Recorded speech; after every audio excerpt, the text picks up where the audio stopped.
नमस्कार दोस्तों, क्या हाल चाल है। आज एक इशू पे बात करते हैं। मुझे कोई काफ़ी इंटरेस्टिंग लगा, इसलिए मैं शेयर भी कर रहा हूँ। काफ़ी मैंने सुना था, कभी मेरे पास एविडेंस नहीं है था। पर अब जो है एक लोग से मैं बात कर रहा था तो उससे एविडेंस भी मिला, इसलिए मैं ये शेयर भी कर रहा हूँ, इसी कारण कर रहा हूँ। एक लोग से सीन में बात कर रहा था तो उन्होंने बताया कि वो जो है आजकल जो है फैमिली ट्री जो होता है वो बना रहे हैं। तो आजकल नहीं, बहुत सालों से लगे हुए हैं, उन्होंने बनाया हुआ अपना फैमिली ट्री। तो मैं सोचने लगा ये फैमिली ट्री का क्या चक्कर है, कि कौन सा क्या है फैमिली ट्री। तो फैमिली ट्री का वही है कि मतलब आप अपने दादा का नाम जानिए, फिर परदादा का नाम जानिए, फिर परदादा के दादा के परदादा के, ऐसे करके मतलब एक पूरा जो है रिलेशन जो है उसको खोजबीन के पता कीजिए कि कौन कौन था, कौन मेरे परदादा के परदादा के परदादा के परदादा थे, कहाँ रहते थे, क्या नाम है उनका। तो अ, अब भाई जैसे मैं तो अपने बाबा का नाम जानता हूँ, बाबा को मैंने कभी देखा नहीं, पर इंटरेस्ट तो सबका रहता है ना। तो उनका जो इंटरेस्ट यही था कि वो मतलब पूरा इन्वेस्टिगेट कर चुके थे वो। तो वो बता रहे थे कि 1700 जो है उस उन सालों का जो है 1700, 1800, 1900, 2000, मतलब उस टाइम का जो है उनके पास रिकॉर्ड जो है वो कलेक्ट कर चुके थे वो। तो वही कह रहे थे कि वो जब इन्वेस्टिगेट करना शुरू किए तो पता करना शुरू किए कि कहाँ कहाँ पे है इंफॉर्मेशन। तो नॉर्मली क्योंकि वो लोग क्रिश्चियन थे, तो वो क्रिश्चियन होने के कारण जो है गोवा के लोग, और अब तो यूरोप में आ चुके हैं, यूरोप में रह रहे हैं, उनका सेकंड जनरेशन भी है, मतलब सेकंड जनरेशन में है। तो पर इंटरेस्ट जो है इंडिया की तरफ है, ये तो है। तो वो पूरा जो है रिकॉर्ड उन्होंने इन्वेस्टिगेट करना शुरू किया, तो 1700 साल तक उनको मिला रिकॉर्ड कि ये मेरे दादा थे, ये परदादा थे, इनका नाम ये था, ये दा बाबा के चाचा थे, तो ये मतलब पूरा उनको रिकॉर्ड मिला। एक तरह से फैमिली ट्री उन्होंने बनाया। पर उसकी पहले का रिकॉर्ड उनको नहीं मिला। उसके पहले का उनको भाई ब्रिटिश लोग कब आए थे, वही 1700 1800 में पहुंचे थे वो।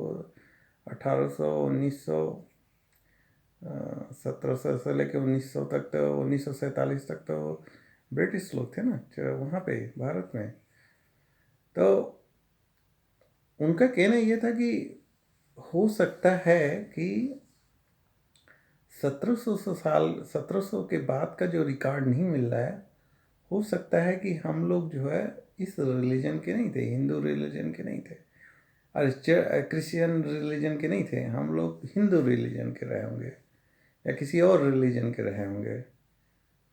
अब उसके बाद 1700 में जो है हम लोग चेंज हो गए होंगे, और जो है क्योंकि वो ब्रिटेन का टाइम आ गया था, ब्रिटिश लोगों का आ गया था। तो आजकल मैं सुनता रहता हूँ कि वो लोग बताते रहते हैं हम्म, कि चर्च वाले लोग जो है अदर रिलीजन वालों को जो है क्रिश्चियन बनाने बनाने में लगे रहते हैं। जो मुस्लिम वाले लोग हैं, मस्जिद वाले लोग हैं, तो वो अदर रिलीजन को मुस्लिम बनाने वाले, और दूसरा जो है हिंदू टेम्पल्स वाले जो हैं, मंदिर वाले, वो जो है दूसरे रिलीजन के लोगों को जो हिंदू बनाने में, ऐसे चलता रहता है वो सिस्टम है। तो ये मुझे केवल पेपर में पढ़ने को मिलता था, और मतलब पेपर में तो मिलता था, लोग भाषण वाषण में सुनना ही देता था, पर कभी कोई ऐसा एविडेंस मेरे पास नहीं आया था। पर ये पहला एविडेंस जो मेरे पास आया है कि जो एक व्यक्ति जो कि बहुत सालों से यूरोप में रह रहा है, और सेकेंड जनरेशन, तो इंडिया वो इंटरेस्ट है, और उसने इन्वेस्टिगेट करना शुरू किया, तो वो उतने टाइम पे 1700 तक का रिकॉर्ड निकाल सका। उसके बाद का रिकॉर्ड वो नहीं पा पाया। उसने पूरा छान मारा है, कोई कुछ नहीं मिला उसको। हाँ, ये तो बात ज़रूर है कि मैंने देखा है कि विदेशों में जो लोग रहते हैं, जो इंडियन ओरिजिन हैं, तो मैंने देखा है कि मतलब सेकेंड थर्ड फोर्थ जनरेशन वाले जो हैं, वो हमेशा यही, बहुत साल पहले भी मैं एक लोग से मिला था, वो उनका भी यही था। वो शायद पंजाब से थे वो लोग। उन उन बाबा पंजाब से आए थे उनके, फिर उनके फादर जो है यहीं पे पैदा हुए, यहीं पे सेटल यूरोप में।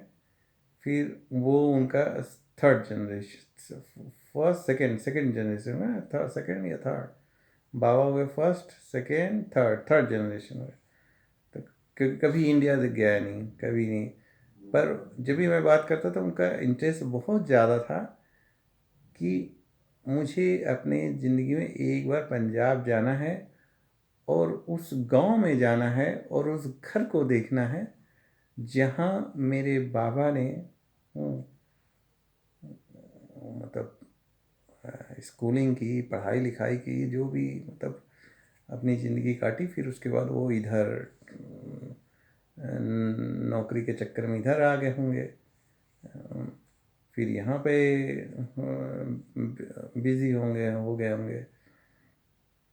तो ये मैं अक्सर देखता हूँ, जब अगला जो जनरेशन्स होते हैं, 3-4 जनरेशन, तो उन लोग का वो कभी गए नहीं होते हैं भारत में, पर उनका इंटरेस्ट रहता है जानने के लिए, स्पेशली जानने के लिए कि कहाँ से मेरे बाप कहाँ से ओरिजिनेटेड हुए। तो इनका भी ऐसे ही था, पर इंटरेस्ट तो था, ठीक है चलो। पर इसके सिवा एक ये भी इंटरेस्ट था कि एक फैमिली ट्री बना के देखें कि कहाँ तक हम पहुँचते हैं। और ये, और उनका पक्का बिलीव ये था कि मैं 1700 साल के बाद जो है रिकॉर्ड नहीं मिल रहा है, तो हो सकता है कि हम लोग किसी और दूसरे हिंदू रिलीजन के रहे होंगे, या किसी और रिलीजन के रहे होंगे। फिर उस समय हो सकता है प्रेशर दबाव में आके फिर हम लोग, या जो भी रहा हो, कि हम लोग जो है फिर इसमें आ गए। इसलिए हम लोग का इंफॉर्मेशन जो है रिकॉर्ड में मिल रहा है, और उसके पहले का नहीं मिल रहा है। तो कभी कभी कुछ चीज़ें दिखती हैं, कुछ एविडेंस ऐसे मिल जाते हैं कि जो कि मतलब सोचना पड़ता है कि कैसे चीज़ें होती हैं, हाँ, कैसे चीज़ें जाती। मैंने तो आज तक कभी मतलब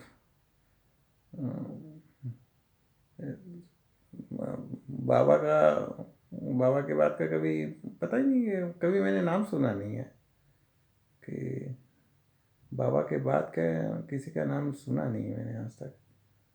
कि चलिए, आप भी अगर आपके पास भी ऐसा कोई एविडेंस हो, कोई ऐसा है, तो शेयर कीजिए और बताइए कैसे।